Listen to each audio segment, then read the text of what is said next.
everybody, and welcome back to my Python basics tutorials. And in this video today we'll look at variables. And if this is your first time here and want to know how to code, please consider watching my previous video. The link is in the description, so I've left the link in the description. So let's get started.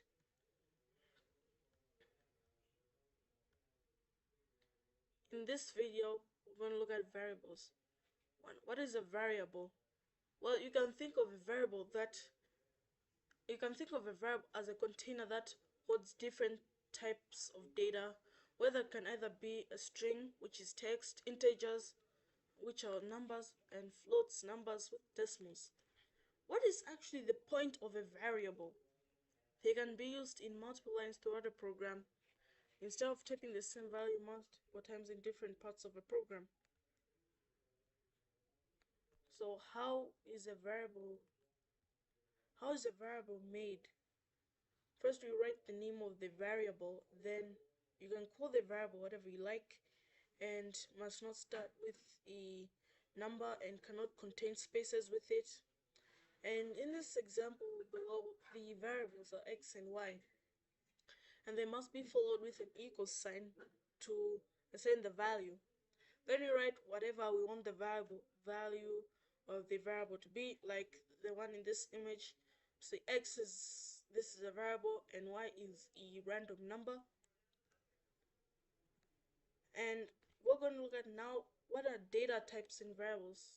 To have a variable such as a string text, you need to surround your string or text with speech marks or apostrophes. For example, as you can see in this image, it shows that this is a variable. Why do we have these commas? Because these commas are required for the text to easily be printed. And now for y, you see it's a number because you can easily put a number like without any speech marks.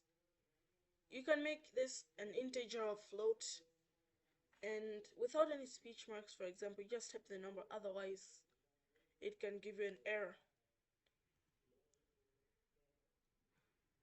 So let's get on to the Python shell.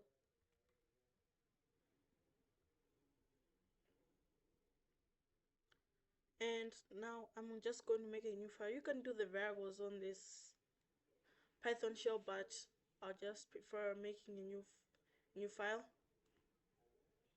and save it wherever you want to save it.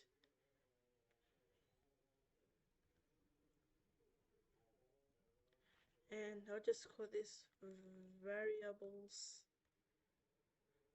And now we can start working on the variables. Like in the example I showed you, I can just simply like write a variable. So I'm just going to say x is equal to, say this is a variable. These speech marks are indicating that it's text that has been given to the variable. And y, we can just choose a random number. I'll just choose 24. And as you can see, the two variables here, so I've called them x and y. So x is a string and y is an integer. And if you run this program, you can see nothing has happened, and now you can easily print the variable. So you just print x without any speech marks.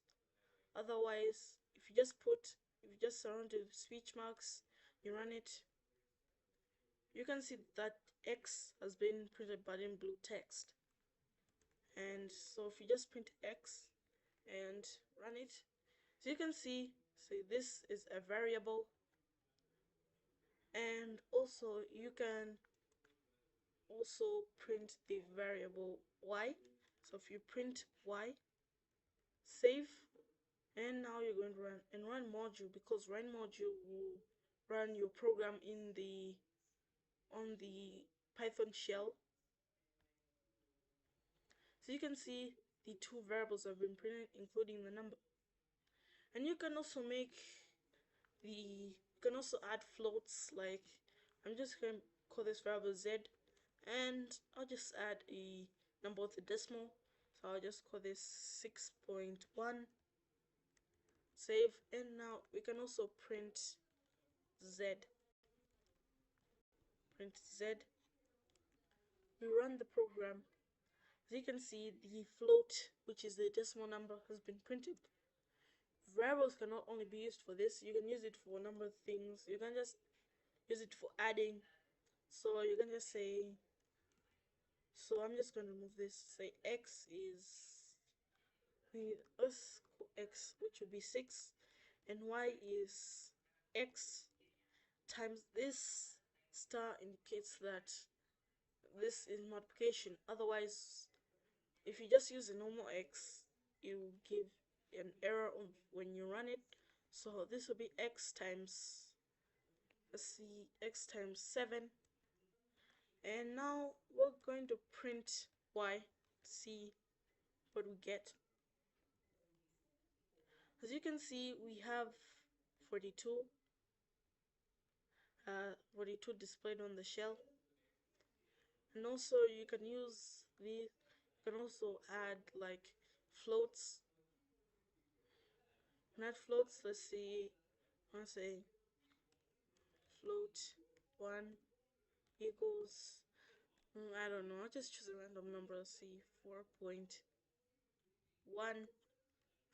float 2, which should be 6.0, 6.0, and float 3, which would be 5.9. So you can see all these floats have been printed. So you see all the variables have been given a value. So let's say we can also print float 1, float 2, and float 3.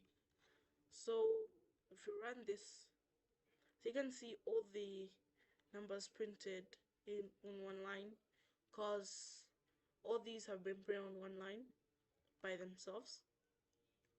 And also I've also done this before, so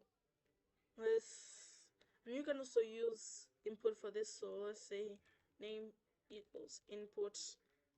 Say you can make it ask what is your name, so under the speech marks. If we run the program, as you can see, you'll be given an input that will say what's your name. So if I just type Federico, you can see it has done completely nothing.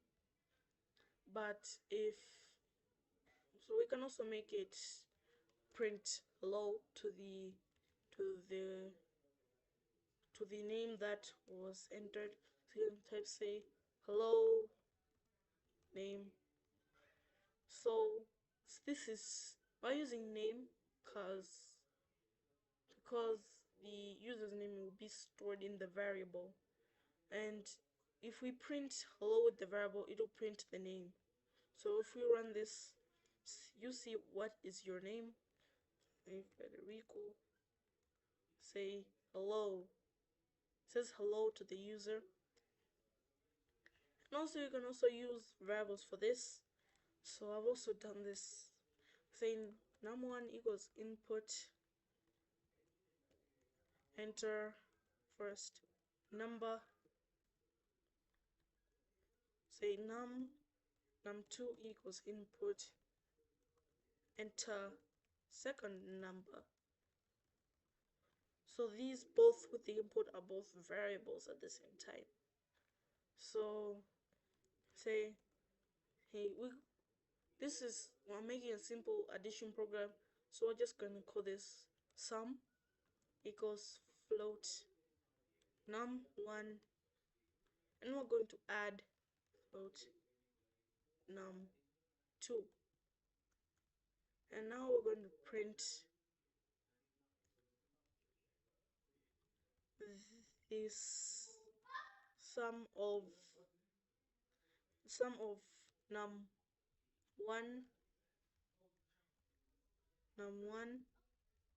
num2, and num3.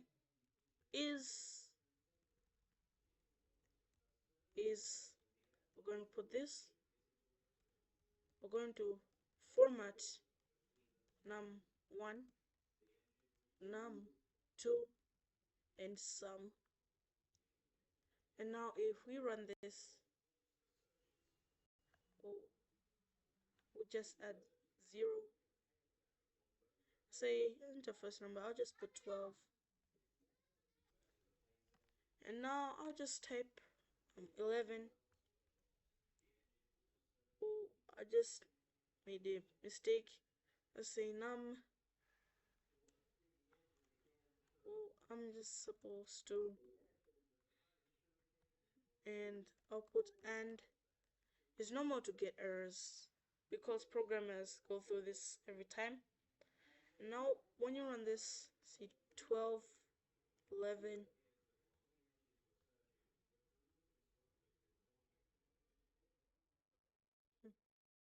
Going to, well, first we're going to add num1 plus num2.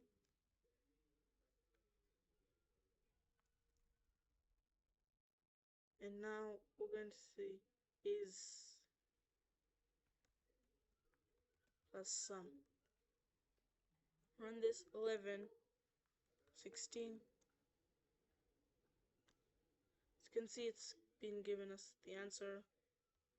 So